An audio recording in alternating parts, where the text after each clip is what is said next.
got here today, Sims, is a Euybike F6 long-range fat tire electric bike.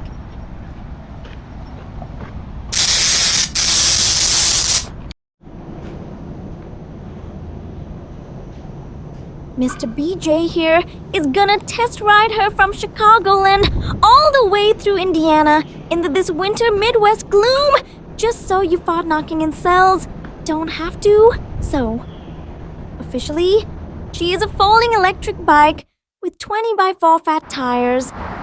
Some people may think this style of electric bike looks like a mini scooter. The fat tires and front suspension look cool, but the stem from the handlebar looks like a beanstalk. I don't care for the EUY branding on the bike, and the bike does not look stealthy due to the exposed battery behind the seat tube. I received a compliment already. The only color available is black. The crank has a guide to prevent chain drops and has 48 teeth. The rear hub, brushless motor, is 750 watts nominal, but I cannot tell what brand it is. The freewheel is 14 teeth to 24 teeth. There is ghost pedaling while biking at 28 miles per hour. So an upgraded freewheel with 11 teeth may be a worthy upgrade for those who like pedal assist at top speed like me. The bike has 7 speeds and 5 levels of pedal assist. The derailleur is Shimano Tyranny. Jingbu is a manufacturer of electric bikes and uses the EUY brand for the USA market.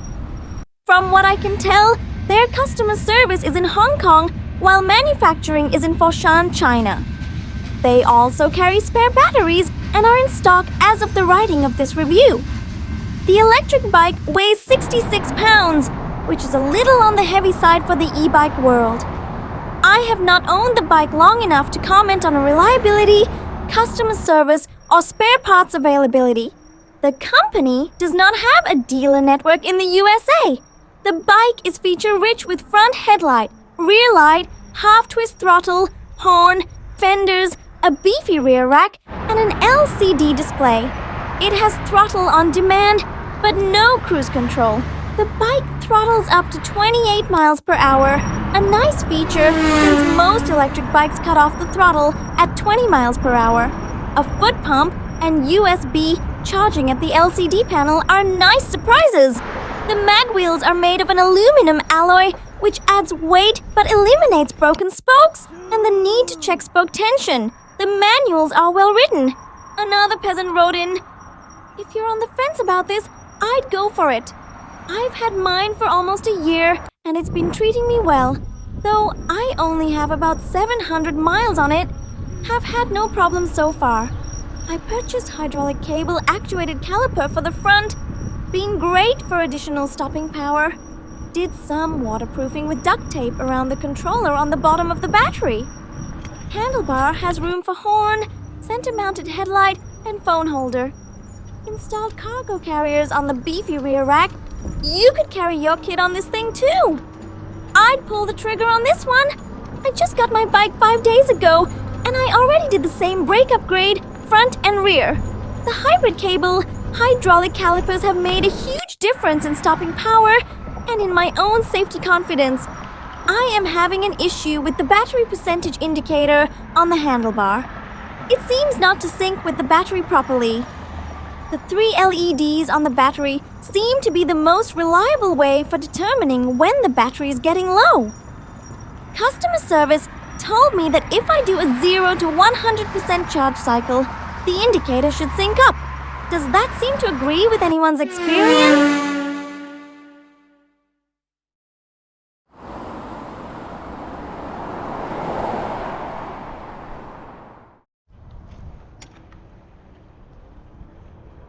Oh, alright Sims. Now that you're caught up with the electric bike BJ bought, time to get you up to speed on the towns he has passed on his e-bike trek. First stop, Hammond, Indiana. But actually, there's not much significance to Ham. So let's take a look at nearby Gary. It was founded in 1906 by the United States Steel Company. Yep, this town was built almost like a giant work project. The goal was simple: make steel, make jobs, and grow fast. And grow it did!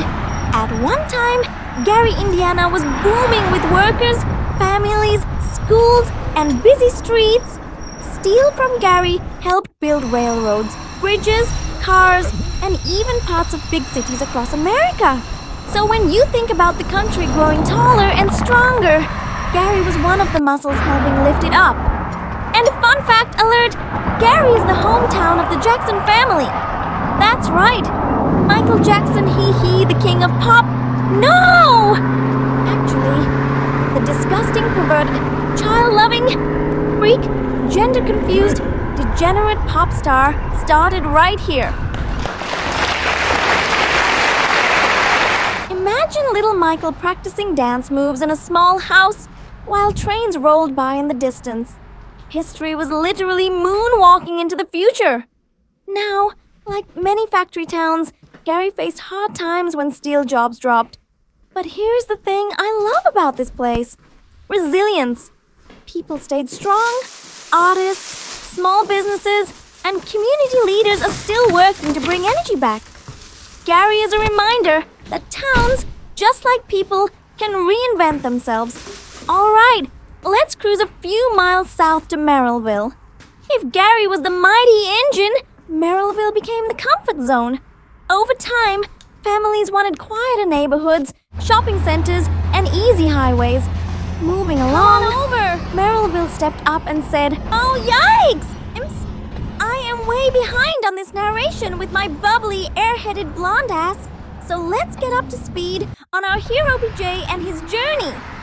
On day 2, he woke up in Rensselaer, Indiana, after a night stay free of charge on a property aligned with the website warmshowers.org.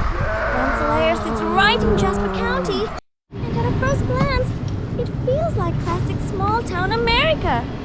Brick streets, historic buildings, and a downtown that looks like it's been holding steady for a long time. In a good way. The courthouse is the centerpiece here, reflecting off the water like something out of a postcard, especially when the light hits just right.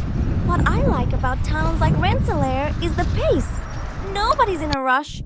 You notice details, the architecture, the murals, the local shops, and it reminds you that not everywhere has to be loud to have character. There's pride here. You can feel it in how the town's kept up and how people move through it. Now, part of the reason I'm passing through is thanks to warmshowers.org. If you're not familiar, Warm Showers is a hospitality network built mainly for bicycle traveler, but it's really about generosity and trust. Hosts open their homes to travelers, usually for free, simply because they believe in helping people on the road. It's not a hotel. It's not couch surfing. It's more like a quiet handshake between strangers who understand travel isn't just about destination. It's about connection. A place to shower, rest, swap stories, and then keep moving. Rensselaer feels like the kind of town that fits that spirit perfectly. Modest, welcoming, and grounded. You stop here, recharge a bit, and leave with a better appreciation for the spaces in between the big cities. As we catch up to BJ, we see he has stopped to recharge his battery at a public library just south of Wolcott, Indiana, as well as a Walmart stop. The battery takes around 7 hours to fully recharge from deplete, so he will only recover a fraction. Although he is much closer to his goal of Lafayette, Indiana, than he is from his embark point. He is in some bit of despair, and all options are on the table, including hitchhiking, folding up his joint, and to Uber it all the way to Indianapolis, where he has folks, or get an expensive crappy hotel in the boondock crap farmland of Indiana.